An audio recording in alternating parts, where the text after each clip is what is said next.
First I'm going to remind Alex how to, or review, how we whip the end of the rope. So first you take a bite of your twine. I'm using a yellow twine here to make it easy to see against this white rope. So you'll take a bite of your twine like that. Make sure your bite has a little tail on it, and you'll lay it. I wish I had a larger size rope, but I don't have any handy. So you'll lay it, your bite with the tail facing out like that. See that, Alex? Also showing Barrett, who is here too. So then what you'll do is you'll start wrapping the twine around. I'm trying to get it in the view here. You'll wrap that around, and once you kind of get it started, you can, let me get it started and I'll show you. Keep your tail hanging out there, and you can see why we're whipping the end of this rope, because it's all frayed. So you'll wrap it around. Let me wrap it around a few times, and then I'll show you what it looks like. Okay, so what we have is our original little tail sticking out, and we've wrapped the twine around tightly. Generally speaking, you make the whip, or you whip it at about the same diameter as the rope.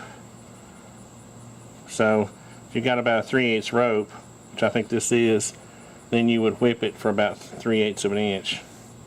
Then what you do, but you just want it to be tight. So as you're going down, just make sure it stays tight.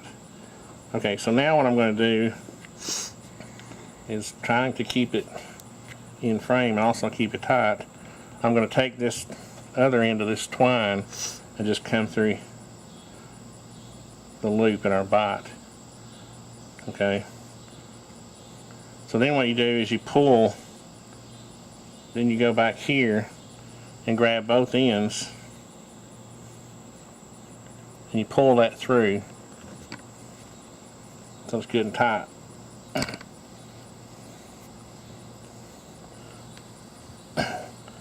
And I have just whipped the end of that rope. But what about the frayed part? Okay, I'm gonna show you that in a second.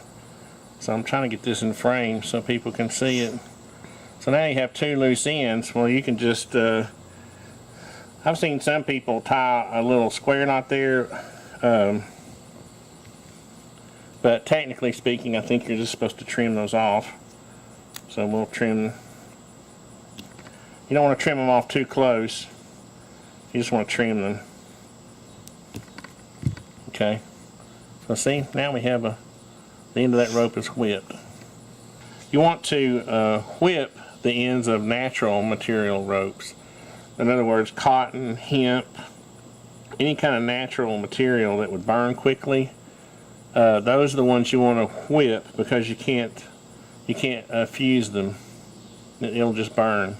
So what we're going to do, since this is a synthetic rope, we're going to fuse it. So what we're going to do is take a candle and just fuse the end of it. Now,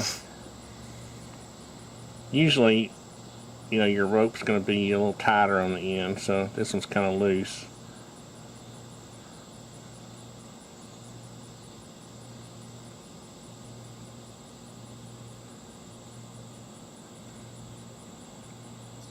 Okay, so Alex is going to try now. So we start out.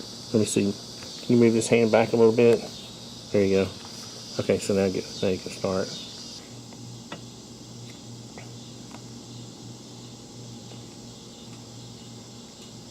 Okay.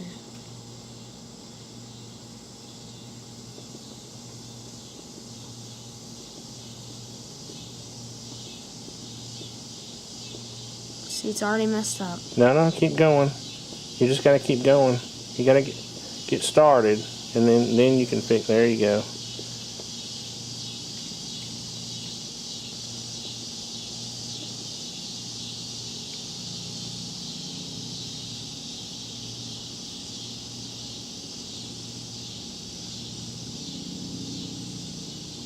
Now lay it down on the table where you can put some kind of pressure on it. So how do I get under it? okay, now put that through the loop. That's good. That's about far enough. Yep. Now just pull it tight. Pull both of these tight now. Now let this come up.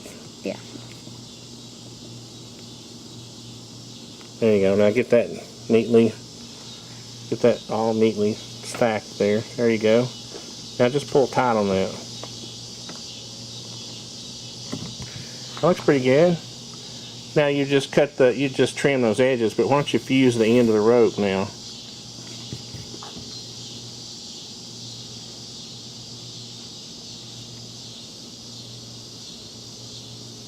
Just hold it. You're gonna have to hold it there a little while.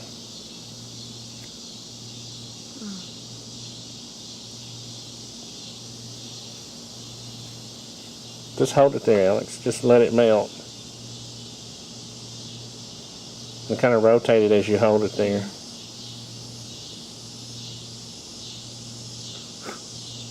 Oh, great. What? I blew the candle out, for one. Oh, it's okay. That's pretty good. Well, we probably should have trimmed that edge. We should have trimmed that before. What you want to do is rotate it so that it just melts and doesn't actually...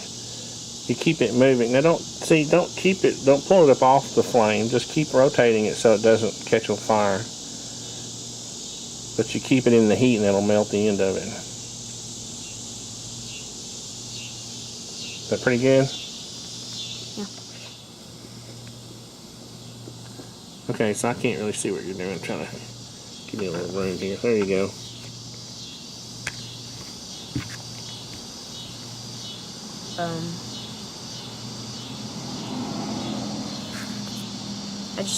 Okay. Okay.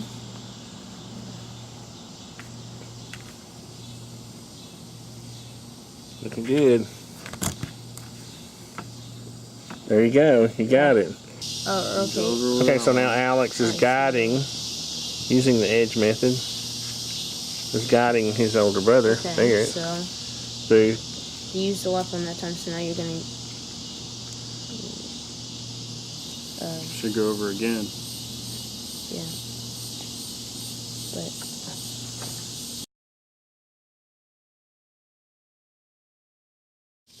That's You see, you had it twisted. There you go. The main thing Now is I've enabled him.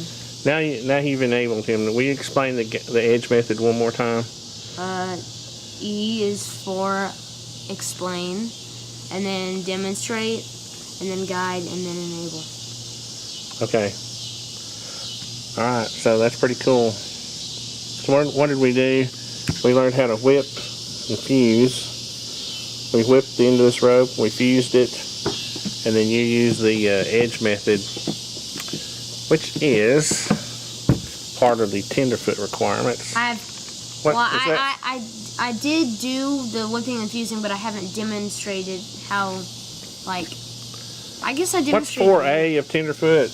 Demonstrate how to whip and fuse things of a rope. Okay, that's 4A. Which one is Which one is using the edge method? 4C. 4C. What does it say? Using the edge method, teach another person how to tie the square knot. I did that. Okay. So All right. So what else do you have left to do for your Tenderfoot? after those, there's identify local poisonous plants and tell how to treat for exposure to them.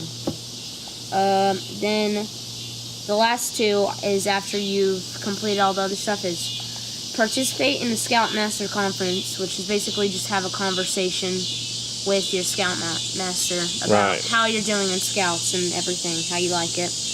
And then after that's complete your board of review, which is basically where they ask you questions about everything you've done. All right, that sounds cool. Yep. Maybe we could feed these katydids some of those poisonous plants.